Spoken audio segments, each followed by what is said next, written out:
Hey, dads and Jimmy. Hello, hello.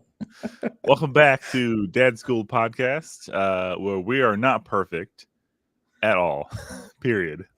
Just gonna leave that there. But we're here for you, the dads out there.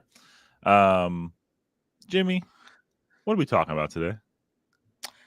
Today's an interesting one. We're wanting to talk about something that I think from time to time brings a little frustration, or could lead to some frustration for some dads when they're spending time with their kids. Wanting to get into the times that you have something you feel is super important, something that you're wanting to pass on to your kids, a skill or a knowledge, and for whatever reason, it's just not clicking with them.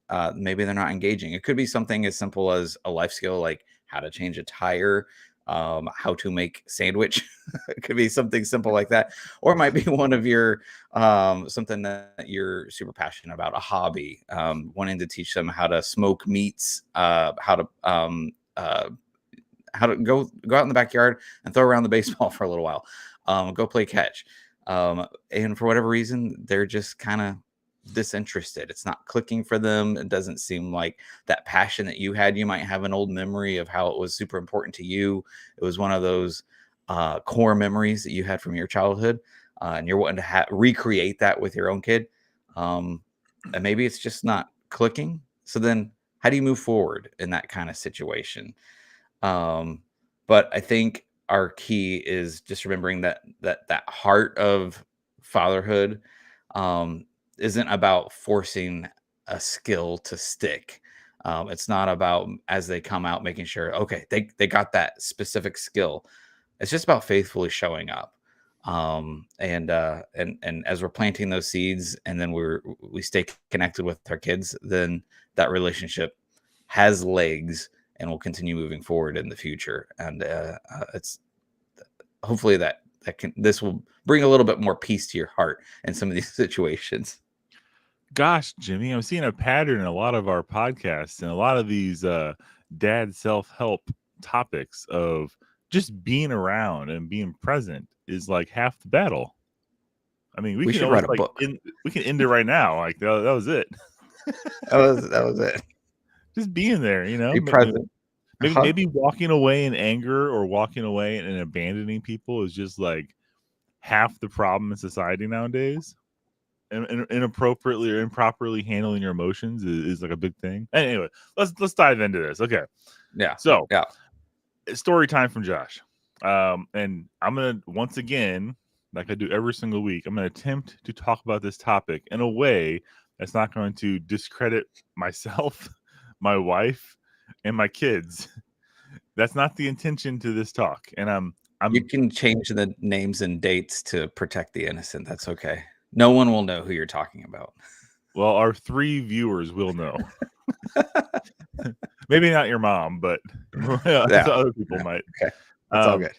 So I'm not saying this. It's really about the heart of how you approach things is what this all boils down to, in my opinion. And I'm not saying this out of malice toward my kids. And I'm just saying that from my point of view, my intention is going into some of these things I'm going to talk about. I had a different outcome already in my mind of how I thought it'd go. I thought my kids would unify around me and like be skipping to me and the task at hand to help me in every way, shape, and form, and be eagerly soaking up knowledge from me like a sponge and looking really interested and excited to be there with me. But that's not what happened. So that's why this is like a topic. So Josh story time continues. Simple home repairs is probably my biggest thing, right? Simple home repairs or simple repairs around the house. For example, in my past, I can remember changing out the garbage disposal. Okay. I myself have never done that before this happened. And I've always seen people do it, or I've watched people do it, but I've never done it myself. So it was like a big moment for me to get in there and like prove to myself I know how to do this. I'm pretty confident with tools. I feel like I know my way around a wrench, and I know what a screwdriver looks like and how to use it. So getting in there, watched a YouTube video as standard practice in my household, and added the parts and had everything laid out, and everything was perfect. I was ready to go. I just needed my kids with me, and I needed them to also learn and have the mindset of wanting to learn how to take care of your house. So in the future, if you had to do this yourself, you would know how to. And I thought this is a perfect opportunity as a male in the household to teach other males in my household. Not my daughters are more than welcome to. I love them when they come and help me as well. Some of my biggest helpers in my garage are my daughters. It's kind of funny. But as the dad in the house, I thought it'd be perfect to teach this skill to my son, you know? And he just was not interested. And I'm not bashing him for, being lazy. It's just he had no interest in taking an old garbage disposal out and putting a new one in. And then the same exact story applies to repairing a hole in the wall.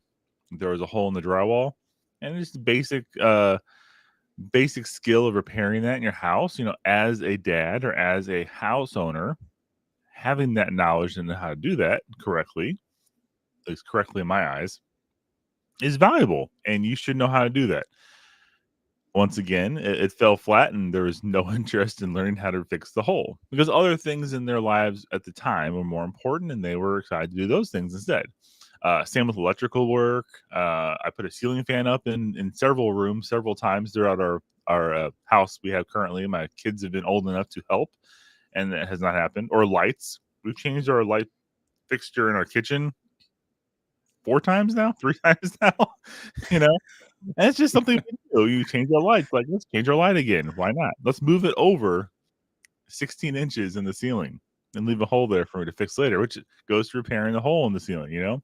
And then a big project I had recently, ripping out wooden steps in the back of my house and putting concrete steps formed up back there.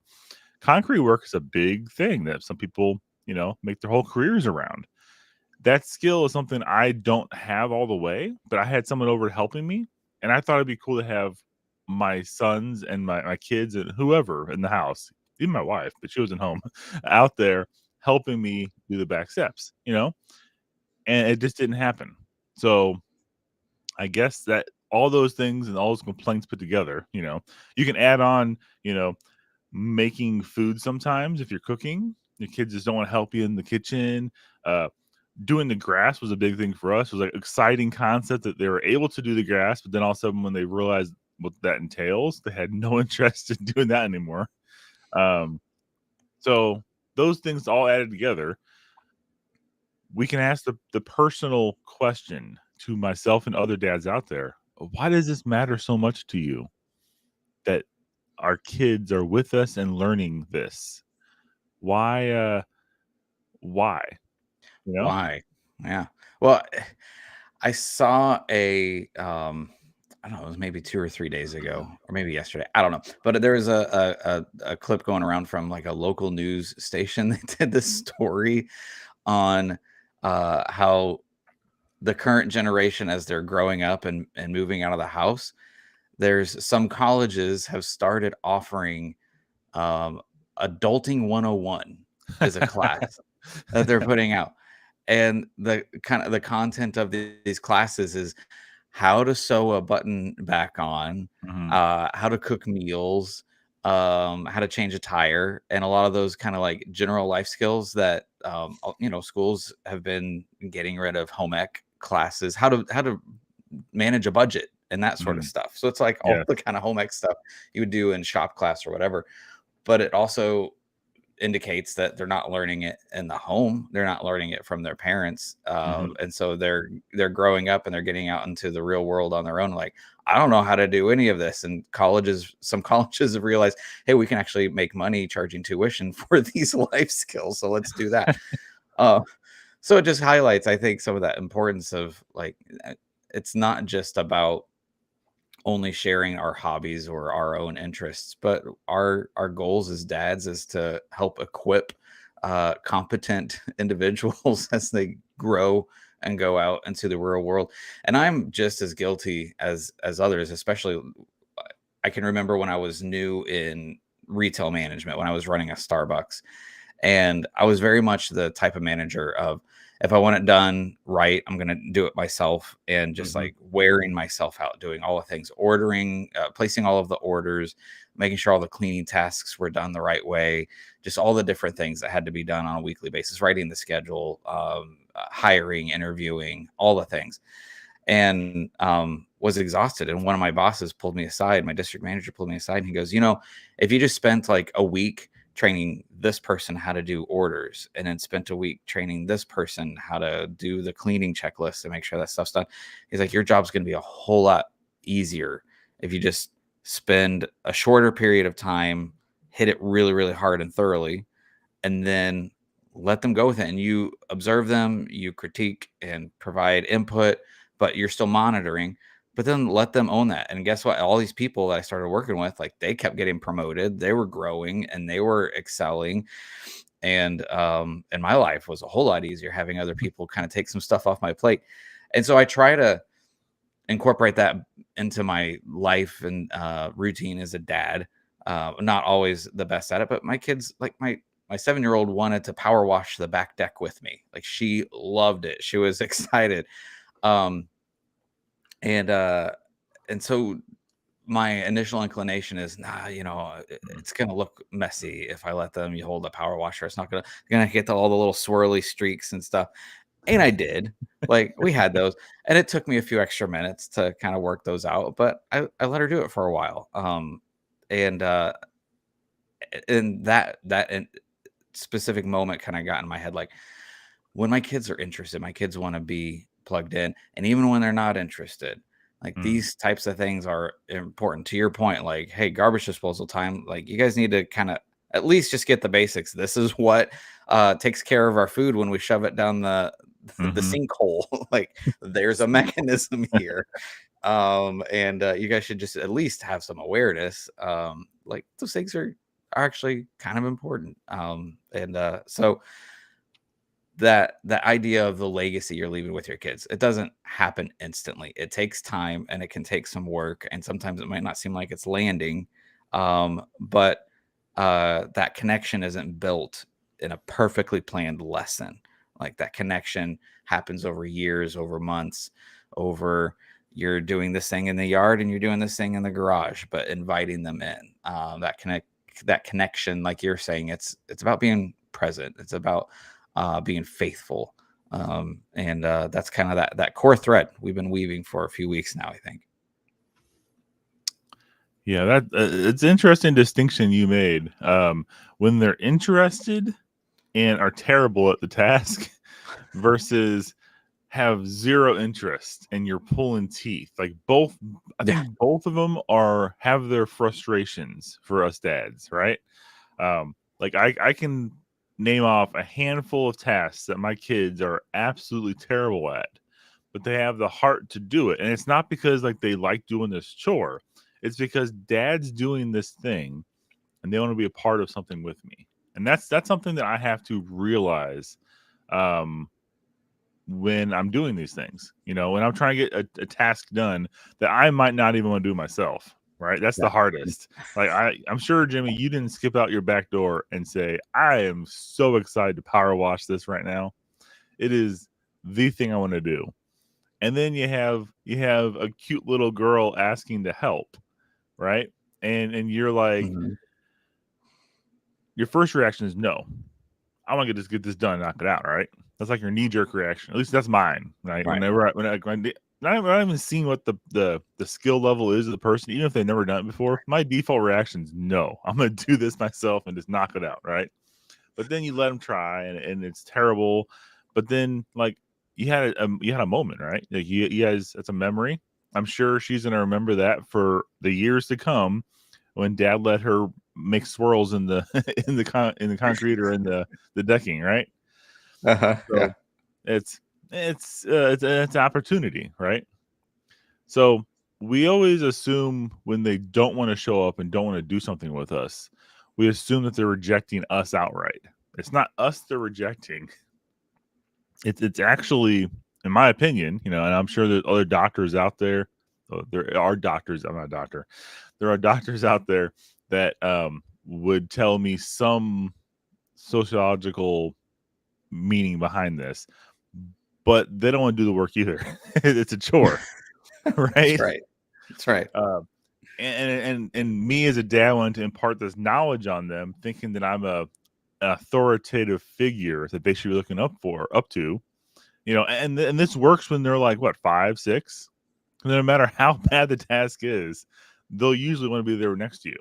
But there's some age, I'm saying around 9, 10. Let's just call it that. That changes, in my opinion. And then there's a shift in my household, there has been at least, where now it's a chore, and being next to dad's fun, but he's really excited about this chore and me being with him, so I should not be here. That's like their default state. Yeah. And we get frustrated because that happens, and it's not the only opportunity you have to teach these skills. And I learned this with my oldest son. Even if he's not looking at me like eye to eye, like you figure, I grew up with my dad, make eye contact, don't be disrespectful, those kind of things. Even if I'm talking to him or telling him something and he's not looking at me, he still picks it up. Like he hears me. Might not be accurate all the way. Might not be like spot on. Good job, Luke. But he does get the gist of it, and he is listening. It's amazing. But it's not the only chance to teach him this one skill. And I have a story to wrap up at the end with this too. Remember that. Yeah. Okay. Yeah, I know you keep on forgetting all my stories I have. I have lots of stories. So many. So many. But this isn't an opportunity, like I said before, to get something imparted on your kids. And you can't let disappointment close the door on your wanting to keep teaching them, keep going, try it the next time. Because if you keep on getting down and depressed whenever your kid doesn't want to help you do the terrible chore you want to show them, or in their perspective, like it could be a chore, you're trying to repair this fence. That doesn't sound fun, Dad, or you're trying to clean up this in the backyard, I'm trying to teach you how to take care of the lawn. Well, that's not the important thing in their life right now. Fill in the blank with what is, and that's what they're interested in. But it doesn't mean they're not listening to you and they're not observing you do that task, because years down the road, they could be like, yeah, I kind of know how to do that. I saw my dad do this. And that confidence level of like their dad got in there and did it will help them versus their dad saying, I have no idea what I'm doing here. I mean, that's another topic, I guess, too. But like, if you're incompetent and can't do any task at all, but you still try and mess it up, that could be another fun humor story for your kids. There's always good stories in those situations. Yeah. I think some of those questions to kind of come away with at the end of a situation like this is, as we're working on whatever we're working on, is my primary goal, am I trying to control the situation and control this outcome? Is that what's most important? Or am I trying to connect with my child? Now, having the task done well, that's still valuable and that's still important. But if bringing your kid in and having them join you in completing this task, doing this project, whatever it is you're working on, doing a hobby, spending some hobby time, whatever it is you're bringing your kid in, what's most important to you? Controlling the outcome to be 100% perfect, or creating a connection that it might not be perfect? We might burn the meat this time. But that failure presents an opportunity for, okay, let's circle back. What went wrong? Why did it go wrong? Is there something we could do different next time? It helps open up more conversation that you can help develop them. And then sometimes you get those really funny stories that you get to share later on, down the road. It's one of those like, we'll all laugh about this someday. Like that's where those moments come from, is whenever things are going perfect, but it's still good. When the tears finally dry, we'll start laughing. We'll start laughing, yeah, eventually. But yeah, am I caring more about this lesson being specifically perfect, hitting every beat exactly where it needs to be? or, are we building a relationship? Which is holding more value for you? And then that scariest one, am I placing my identity, my self-worth as a dad, as an individual, as a man? Am I putting all that weight on how they respond, how much they click in? Memorial Day, just a couple days ago, our project was, we have this kind of mulch bed out in the front, nice, pretty little red bud tree, looks really great for about a week when the buds come out. But we've got crabgrass coming in and all sorts of different weeds and other stuff that get in the mulch, and then we have to pull everything out, remulch it. And so that was the project for Monday. And my girls were super eager, got out there, and the eagerness lasted about 5 minutes, but it was a couple hours job. They kept working though for maybe 35, 40 minutes. And then they just wanted to, can we go get the chalk, the sidewalk chalk? Can we get the bubbles? Can we get the scooters? And at first I was like, there was that first feeling of they just don't want to be around me. They just want to leave me on my own. And I kind of got like sulking Jimmy moment for a minute. Like, I just have to do it all myself. But I go, you know what? Once you guys go, you can run for a couple minutes, get some energy out. Because I know just crouching here, you guys are getting antsy. We're outside. Like, it's a beautiful day. Go get some energy out, and then I'm going to call you back over in a few minutes. And they did. And I had to kind of figure out a balance, and thankfully it worked, and it looks nice. And there wasn't any shouting or tears. I think that they had some good moments of learning. Like, you want the flower bed to look good, it takes work. This is the work involved. And there was a lot more time of them involved than there was them running around being crazy kids. But in the moment, I kind of thought, let's let them have some of that bounce back and forth, and that seemed to actually help. It kept my sanity levels at a good place. Because the mistake you could have made there is you could have put the law down, put your dad foot down, and been like, no, we're doing this right now. And it creates an argument. It creates that tension. And then no one's having fun while you're pulling weeds, right?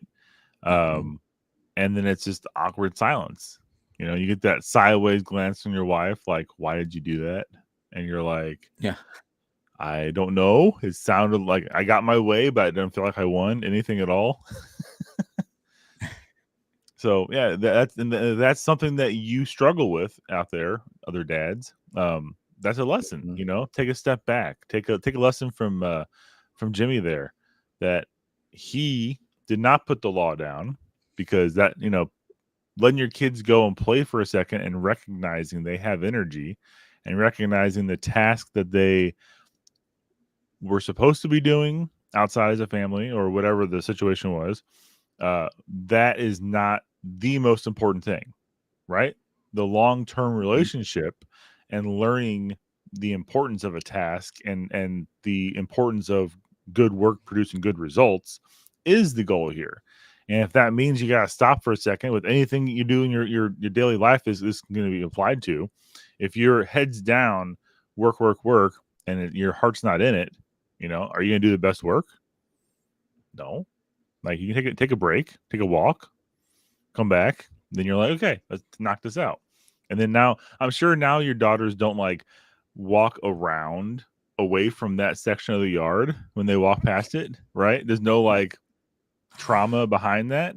They might look at it now and remember this and think of the hard work that went into doing that, and they can respect that more, right? Well, it was great when we pulled out of the driveway, because it's right next to our driveway in the front. And as we're pulling out to go someplace, the day later, just look at it. We pause in the driveway, like, that just looks so great, and give them another pat on the back. Like, you guys worked so hard. Thank you. And I could see them swell up with a bit of a self-pride in a good way of, that hard work, that paid off, makes a huge difference. And then when mom came home and she saw it, because she wasn't home whenever we were working on it, and then she was able to give them praise and all of that. Like, those are the things that will help build that character, and the like you're saying, not having a trauma response when they look at it. That's what we want to stay away from.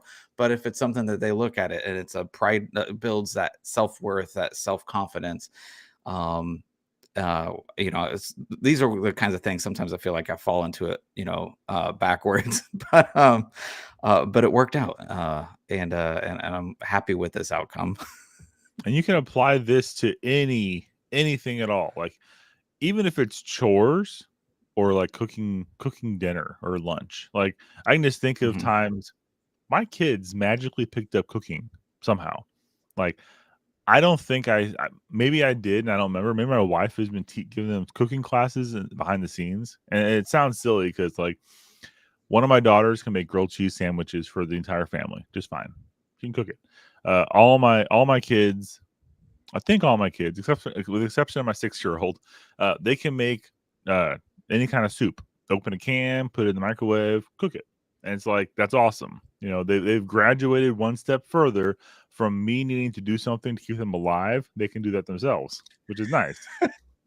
That's very valuable. It is, and like they can cook popcorn, the bags of popcorn. They can do that in the microwave. My youngest is the top consumer of popcorn in the world, I think, and I think he knows how to do it. I think the height is the issue over the microwave or the stove, but I mean he's getting there. He's gonna be pretty tall enough to do himself, and we'll be in real trouble. Like we'll have popcorn going at all times of the day, probably. Um, but the point is, like all these different tasks, cooking, changing your tire, changing your oil, all these different things. If you apply the same mentality that Jimmy just talked about, of valuing the experience and not creating a hostile experience when you're doing these tasks. It's not something that the family has to come together and kumbaya through it, but it is something that you shouldn't come together and fight over. And that's like the biggest goal. If you're approaching any of these any situation, you're working on something, and you want your kids to learn this, the worst thing you can do is shout at them when you're doing it. That's going to turn them off. That's going to be a big thing of like, nope, I don't ever want to do carpentry because my dad yelled at me. You know, Right? Well, um, what's the joke always of the memories that us boys have, of the when we're flashlight. kids and the flashlight. Exactly. Like, that's totally a joke, I think, of all men our age, of Yes, the scary moments of working with dad and you're not holding the flashlight right. I don't even know I if I have that memory, I but used to sit there and I'd be wiggling, and my dad would be like, uh-huh, "You're giving me C stick, stop it!" I'm like the flashlight bobbing back and forth. I remember that. uh-huh. And this topic is actually amazing because we're doing it first of all, but second of all, this topic's amazing because I remember my childhood. I remember the specific moments my dad had a problem with this type of thing. My dad was very much into airplanes and model airplanes and building model airplanes when he was a kid, and he wanted to do that with me a lot. And when we did that, I love doing it. And there was a point in time that he'll say, you know, when I discovered my wife, I stopped being fun because I just wanted to go be with her. Because up until that point where I was just hanging out with him and doing things, and all of a sudden it was like, boop, girls, which is Yeah. expected in a teenage boy. But Eventually, yeah, yeah. backtracking to when I was probably I want to say like 5 or 6, my dad got this all balsa wood airplane kit, and we're out at our camping property we used to go to all the time, and he had it on the bench. It must have been like the perfect moment for him as a dad that he was preparing because he wanted to impart on his son the airplane model building, and he had all the tools, he had the box set up, and it's one of those things where it's not it's not built at all. It's literally strips of wood, and you gotta break them away from the sections, and then you gotta follow the diagram. You put the paper on the table, and you gotta glue the pieces on the paper in the correct way, and form it up. It's like very complex. You actually built each rib of the wing Wow. in the airplane. It was pretty in depth. It was for a rubber band thing. It was pretty cool. Propeller, But yeah. yeah, and the Yeah. outside actually had like a rice paper that you uh, glue on with epoxy. It was crazy. It was a very in depth model. Wow. Yeah. But my mentality at the time and my interest in this, I loved airplanes. Don't get me wrong. I loved airplanes. I loved watching war movies with my dad. It was perfect sidekick I could think for him. But he looks over at the picnic bench we're sitting at. I have an X-Acto knife. And I have a piece of the balsa wood. I'm going, just cutting up the wood in little pieces. And he's like, and you're not old enough for this yet. and he put it in the box and we put it up and he waited several more years. But like, I remember he did not yell at me. And that was very important for me, is like, I think that would have turned me off from ever doing that again. But he didn't yell at me. He was just like, I don't think you're ready for this. And we just went and did something else. Right. And several years we came back and I'm like, Dad, why is this one piece of wood all cut up with the knife? And he's like, well, son, that was you. You remember? Yeah. But we did build that model eventually in my room. I have memories of that. And it was good because we built it and we had lots of pride. I have pictures of me holding it in my room. Went to the park and flew it. And the first time it just broke into a million pieces, right? The very first time we flew it. Of course. But that process, I knew it was very important to him because he's always talked about his childhood and doing model airplanes and whatnot. So it was like, that was pretty cool to see that my dad handled that right. And I'm glad he did, because if he didn't, I'd have a completely different love of airplanes and all things cool, probably. Now, I know I'm using a lot of time talking about stories, but I'm going to finish up a Luke story real fast. My son. Yeah. So there's been various projects around the house that I mentioned, like the drywall, patching holes, and doing different things, like doing basement. I finished my basement years ago, and he's old enough to have probably helped with that, but he was not, so I was worried that I missed my opportunity, that he didn't pick up anything. I failed as a dad. But you know what? Last year, my church allowed a group of us to build an escape room inside the church, and we did escape room right. We had a decent sized room to work with, and we had 3 to 4 rooms we built with walls, stud, drywall, everything up from scratch inside this room, and we made an escape room that's very, in my opinion, comparable to a lot of the professional ones. And my son helped with this. He helped plan it. He helped design it. He helped with the ideas of all. He dove in. He was super excited about all these different puzzles. He loved the puzzle ideas.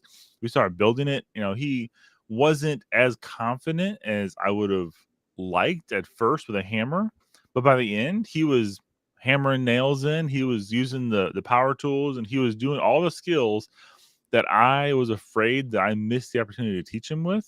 He was using them, and I was like, this is pretty cool. Like I had several dad moments throughout that whole process of building that, running that, and taking it down, where I was able to step back and look at my son and really be proud of what he was doing. And it was a cool feeling. And it was like, if I went with my initial gut feeling of I failed because he didn't pick up on my house, putting a garbage disposal up, fixing this hole in the wall, whatever, that's a big misconception I would have had. But he actually was paying attention, and when the time was right for him, had interest, and he wasn't an idiot with the tool names, and because he was around Dad and he was listening.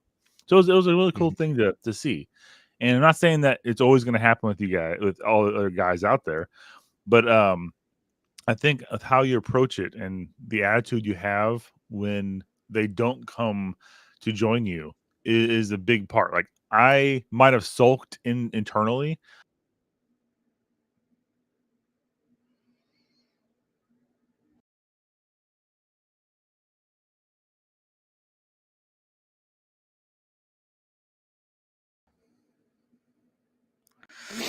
Oop.